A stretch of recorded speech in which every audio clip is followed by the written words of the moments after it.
along this backcountry road in New Mexico's Mesilla Valley, you'll find row upon row of pecan trees at Stammen Farm. But hidden are hundreds of untold stories. It was like being in one of our own towns.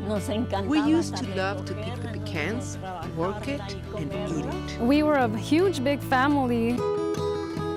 Blanca Araujo's family was among the more than 700 workers at Stammen Farm in the 1970s, a time when it was known as the largest family-owned pecan orchard in the world. I see people getting out of their cars and taking pictures, but I think they don't see beyond the trees and the beauty of the place. Documented history of the farm is missing a crucial piece. We never collect the stories from the workers who really make the place what it is. But that's soon going to change. Araujo is part of a research team at New Mexico State University working to collect the history of surviving Stammen workers. It's about preserving those histories that otherwise we will never learn from.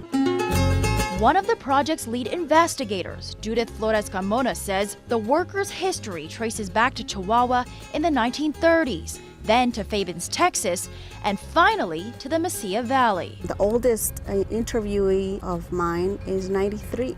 They are reaching an age of that their stories must be told and their stories must be listened to. Like that of 83-year-old Rita Villaseñor, one of the earliest workers at Stammen. Y aquí es la maquinaria. She says she did everything, from feeding the farm animals to sorting the pecans, something she called a family affair. The kids will work picking onions, picking the pecans. We will all go out to work. With that hard work ethic, that's what forms a community that's happy. Manny Solis followed in his father's footsteps and began working at the farm in the 1970s. My first job here was as a picker, picking up pecans one by one, put them in a bag, weigh them. Solis then worked his way up the company to eventually help develop several structures on the property. You pretty much have seen the transformation of Stammen. Oh yes, I'm very lucky to say that. But days were long and the work physically hard. 13 living communities surrounding the farm served as the common bond. Everybody would know everybody.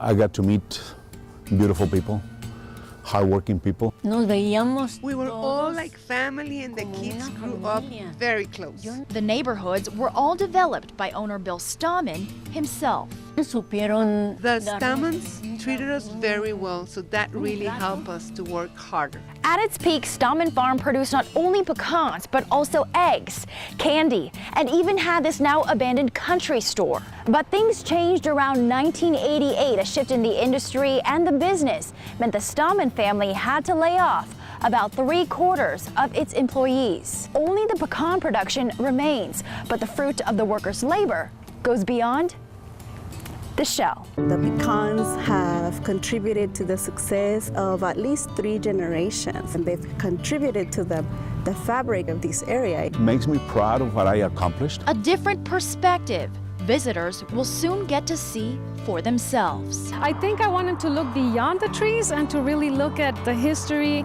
of the workers and how important we have been to the history of this whole area. The research team says they hope the project will be done by next September, and at that point, the worker stories will be archived at the NMSU Library and the Borderlands Center for Educational Studies. Reporting in the Mesilla Valley, Linda Ong, News Channel 9.